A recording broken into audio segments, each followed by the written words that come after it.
आज के इस वीडियो में हम बात करेंगे क्लास 12th का सोशोलॉजी पार्ट 1 है चैप्टर 3 का सामाजिक संस्थाएं निरंतरता एवं परिवर्तन। ठीक है, तो देखिए अगर आपने टेलीग्राम ग्रुप ज्वाइन नहीं किया तो आप टेलीग्राम ग्रुप ज्वाइन कर लें और class 12th ESP new group आपको सर्च करना है टेलीग्राम पे। और हमारे ग्रुप में आज की डेट में लगभग 6800 प्लस स्टूडेंट हैं।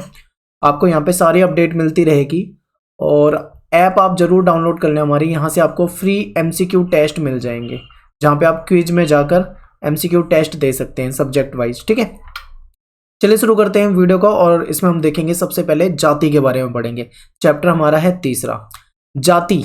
देखिए जाति आप सभी ने सुना होगा शब्द, आप सभी किसी ना किसी जाति से संबंधित हैं। देखिए जाति जो है एक प्राचीन संस्था है भारत में जो कि हजारों साल से भारतीय इतिहास और संस्कृति का महत्वपूर्ण हिस्सा रही है। ठीक है, तब भी जाति थी और आज भी जातियां हैं। जाति केवल हमारे अतीत का ही नहीं, देखिए ध्यान रखें, जाति जो है वो केवल हमारे अतीत का नहीं बल्कि हमारे आज यानी वर्तमान का भी एक अभिन्न अंग है। प्राचीन समय में भी जातियां थी, जातियों में समाज बटा हुआ था और आज के समय में भी जातियां हैं, समाज आज भी जातियों में बटा हुआ है। बस जाति प्रथा की जो व्यवस्था जो थी उसमें थोड़ा बहुत अंतर आपको देखने को मिलेगा जो कि हम आगे चैप्टर में यही पढ़ेंगे पूरे चैप्टर के अंदर। तो समझ गए, तो जाति क्या है? एक प्राचीन संस्था है, भारत की एक विशेषता कह लो या फिर हमारे समाज का एक महत्वपूर्ण हिस्सा समझ लो आप इसको। जाति जो है इसका एक अतीत भी है और वर्तमान का भी हिस्सा है। जाति प्रथा तब भी थी और जाति प्रथा अब भी है, लेकिन अब में और तब में काफी फर्क है। अगर हम प्राचीन समय की बात करें तब जो जाति प्रथा थी, जाति व्यवस्था थी, और आज के समय में जो जाति व्यवस्था है इसमें काफी अंतर है। आगे के पार्ट में हम यही अंतर पढ़ते हुए चलेंगे। ठीक है, तो ये बेसिक है, आप समझते हुए चलिए। देखिए हिंदू समाज की संस्थागत विशेषता होने के बावजूद भी अन्य धार्मिक समूहों में भी इसका प्रचलन फैला हुआ है। हिंदू समाज तो जो है वो तो जातियों में बटा ही है, लेकिन अन्य समाज में भी कहीं ना कहीं ऐसी व्यवस्था देखने को मिल जाती है। जैसे कि मान लो ईसाई लोग हैं उनके अंदर भी, मुसलमानों में भी, आप सिया सुन्नी देख लो या फिर उसमें भी कई तरह की कैटेगरी में बांट लेते हैं। सिखों में देख लो आप। ठीक है, हर जगह मतलब थोड़ा बहुत व्यवस्था इनके समाज में भी कुछ इस प्रकार से आपको मिल जाती है। अंग्रेजी का एक शब्द है कास्ट, आप जाति के लिए हमेशा अंग्रेजी का कास्ट शब्द इस्तेमाल करते हो। तो ये जो कास्ट शब्द है इसकी उत्पत्ति हुई थी पुर्तगाली शब्द से। पुर्तगाली शब्द था कास्टा, यानी कास्टा से, पुर्तगाली शब्द कास्टा से अंग्रेजी का कास्ट शब्द बना हुआ है। ध्यान रखें, समझिए, अंग्रेजी का एक शब्द है कास्ट जिसका इस्तेमाल हम जाति के लिए करते हैं आज के समय में। ये कास्ट जो है ये निकला है पुर्तगाली शब्द कास्टा से, और कास्टा का जो मतलब होता था वो होता था विशुद्ध नस्ल या फिर प्योर, आप कह सकते हो शुद्ध नस्ल कह सकते हो। इसके लिए इस्तेमाल किया जाता था पुर्तगाल वगैरह में, वहां पे ये शब्द था। वहीं से फिर ये अंग्रेजी में आया और अंग्रेजी से आप हिंदी में जाति जो है उसको भी अंग्रेजी के जाति से रिलेट करके देख लिया जाता है। अंग्रेजी शब्द कास्ट से तात्पर्य संस्थागत व्यवस्था से है, जो कि भारतीय भाषाओं में दो अलग अलग शब्द के अर्थ में प्रयुक्त होता है। देखिए भारतीय व्यवस्था, अगर आप भारत में रहते हैं तो आप अच्छे से जानते होंगे कि वर्ण और जाति दोनों आपने पढ़ रखा होगा। प्राचीन समय से ही आप जाति प्रथा और वर्ण व्यवस्था को सुनते आ रहे हैं।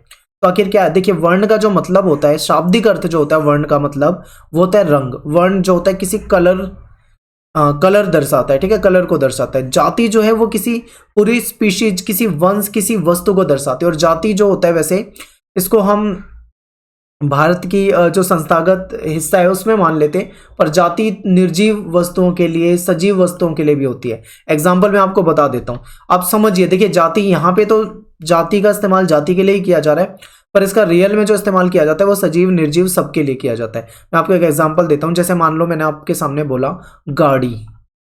अब गाड़ी सुना आपने, आपके दिमाग में क्या आएगा? गाड़ी के अंदर बहुत तरह की गाड़ियां हो जाती हैं, कई तरह की गाड़ियां जो होती है वो गाड़ी हो जाएंगी। अब मैं यहाँ पे फर्नीचर बोल देता हूँ। फर्नीचर सुनते ही आपके दिमाग में क्या आएगा? फर्नीचर। इसमें टेबल भी हो सकता है, ठीक है, इसमें कुर्सी भी हो सकती है, इसमें सोफा भी हो सकता है, इसमें बेड भी हो सकता है। यानी इन सब चीजों के लिए एक वर्ड इस्तेमाल करते हैं फर्नीचर। फर्नीचर एक जाति हो जाएगा। ठीक है, ये आप ये समझ लो कि ये सजीव निर्जीव सबके लिए इस्तेमाल होता है, लेकिन भारतीय परिप्रेक्ष्य में, अगर हम भारतीय परिप्रेक्ष्य में देखें तो हम इसको इस तरीके से नहीं देखेंगे। ठीक है, भारतीय परिप्रेक्ष्य में हम इसको नहीं देखेंगे। जाति को हम किसी कास्ट से रिलेटेड, किसी व्यक्ति की जाति से रिलेटेड करके ही देखेंगे।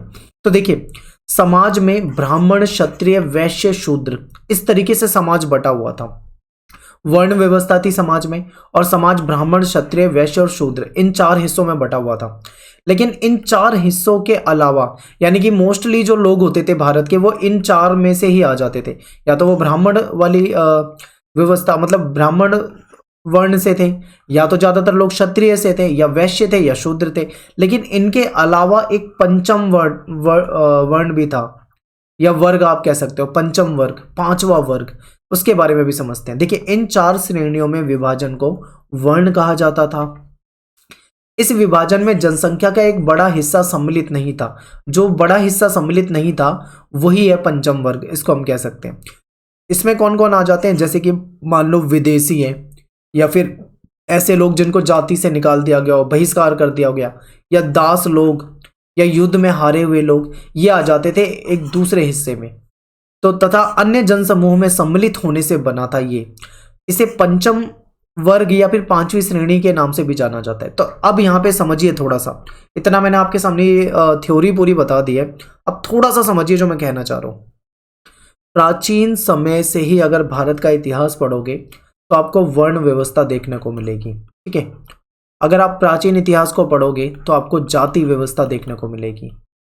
वर्ण जो थे केवल 4 थे, ब्राह्मण, क्षत्रिय, वैश्य और शूद्र, इसमें समाज बटा हुआ था। लेकिन जो जातियां थी वो अनेक थी, उसको गिना नहीं जा सकता। अभी जाति के बारे में आगे डिस्कस करूंगा तब आप समझे। वर्ण जो थे केवल 4 थे, पर जातियां जो थी बहुत सारी थी। ठीक है, वर्ण को पूरे भारत देश में देख सकते हैं, जातियों को हम स्पेशल कुछ क्षेत्रों में देखेंगे। ठीक है, अब चलते हैं, इसको समझते हैं, थोड़ा और डीप समझते हैं। उम्मीद करता हूं आपको ये समझ में आ रहा होगा, थोड़ा सा आपको अलग लगेगा, बाकी आगे आगे बहुत ज्यादा आसान है। अब देखो, वर्ण और जाति के बीच का मतलब समझो, अगर आप ये समझ जाओगे तो आपको आसान लगेगा। प्राचीन समय से ही दोनों सुनने में आते हैं हमें, वर्ण और जाति। वर्ण जो होता है ये कर्म प्रधान होता है, लेकिन जाति जो होता है वो जन्म प्रधान होता है। यानी कि जिसका जिस जाति में जन्म हो गया वो उसी जाति का है। ठीक है, उस जाति को वो व्यक्ति बदल नहीं सकता।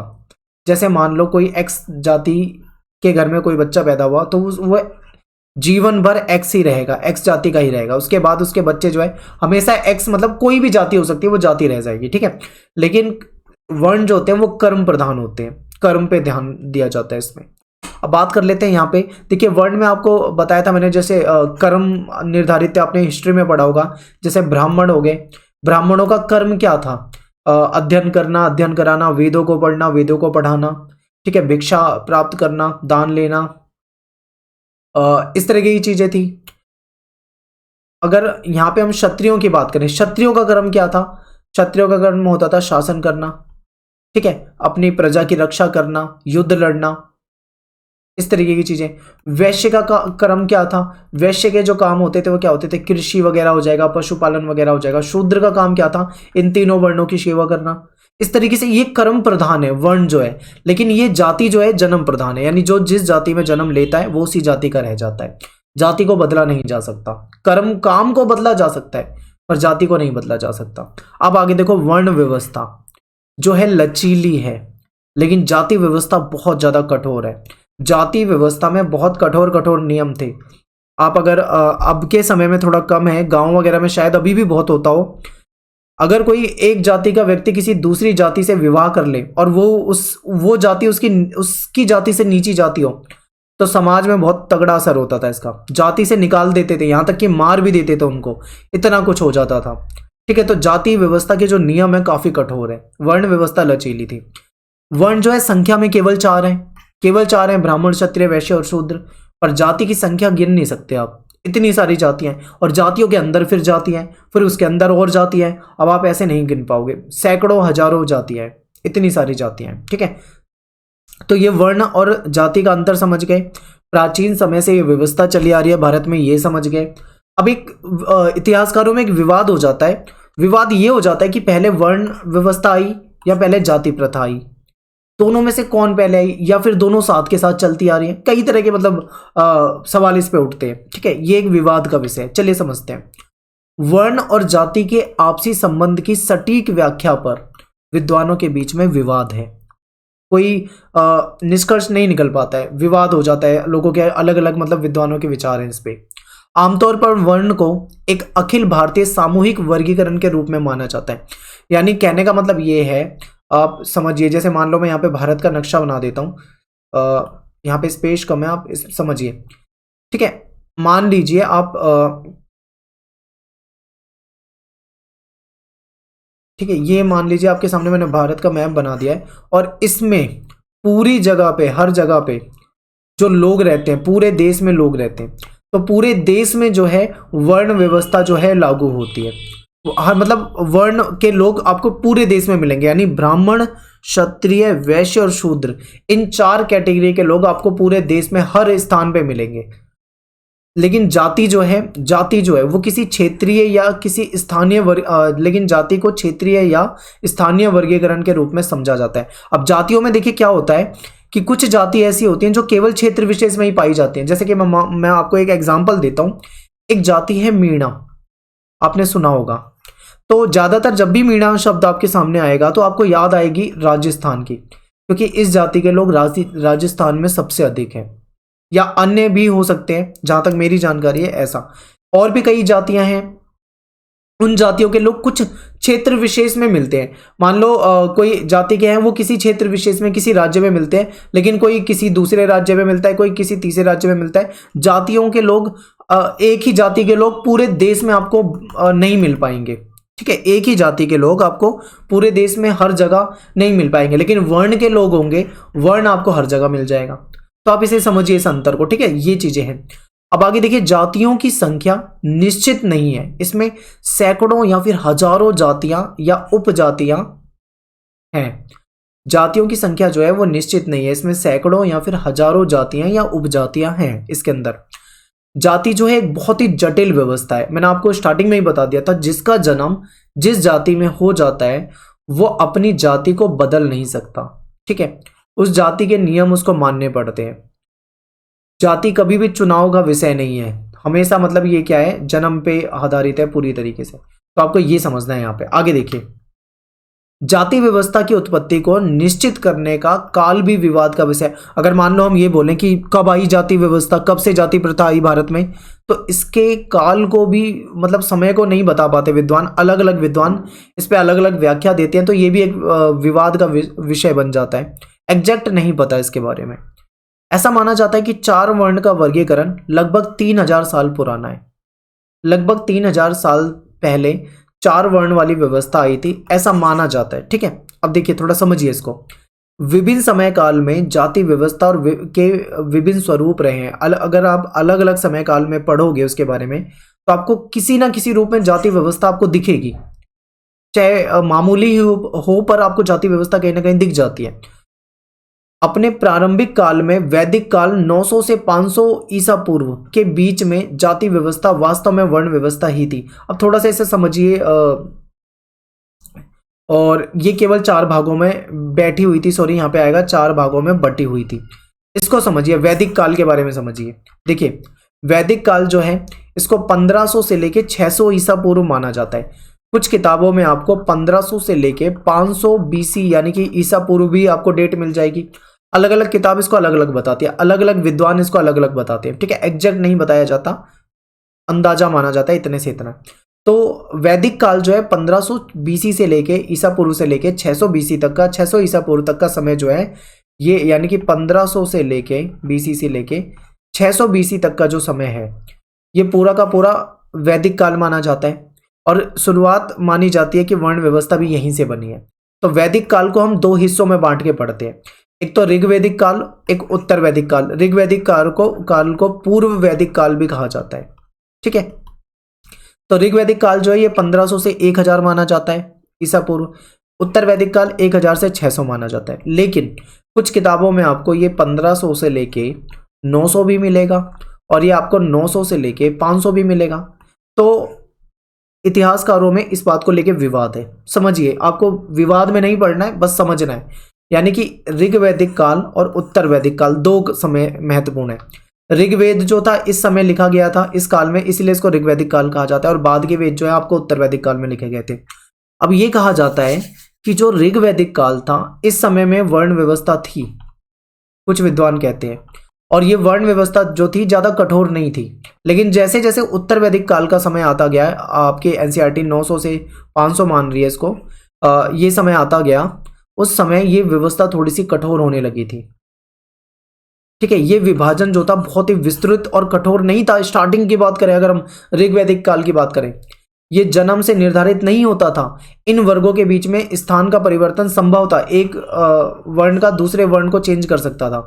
उत्तर वैदिक काल में ही जाति जो थी कठोर संस्था बन गई, यानी ऋग्वैदिक काल में ज्यादा ये कठोर नहीं था, लेकिन उत्तर वैदिक काल में ये कठोर संस्था बन गई थी जाति।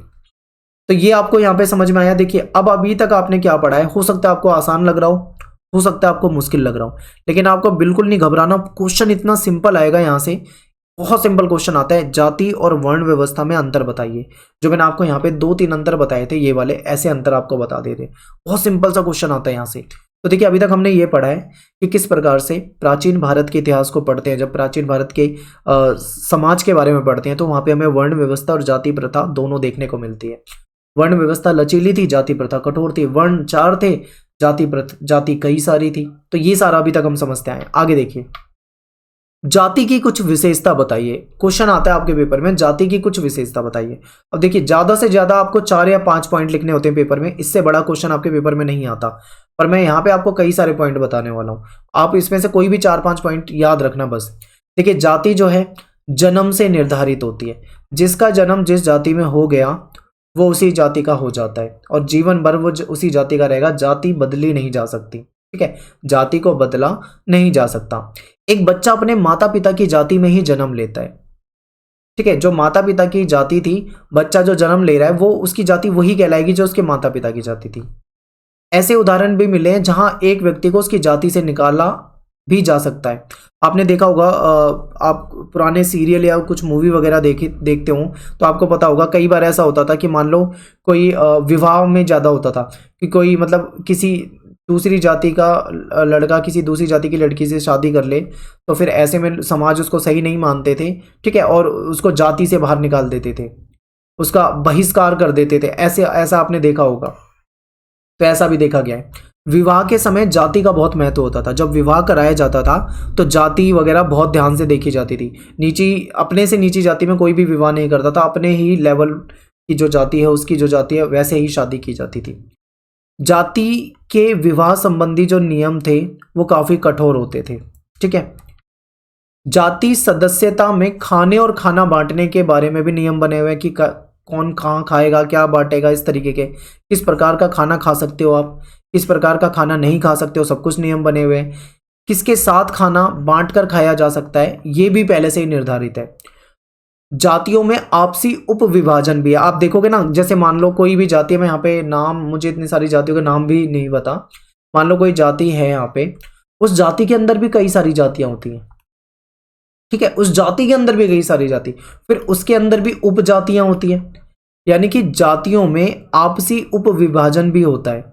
जातियों में उपजातियां होती हैं, फिर कभी कभी उपजातियों में उपजातियां होती हैं। जैसे कि कोई एक जाति है, फिर उसके अंदर कई सारी जातियां हैं, फिर उनके अंदर कई सारी जातियां। इस तरीके से समाज बटा हुआ है। भारत में इतनी सारी जातियां हैं कि आप उसे समझ भी नहीं पाओगे अच्छी तरीके से अगर आप समझोगे तो।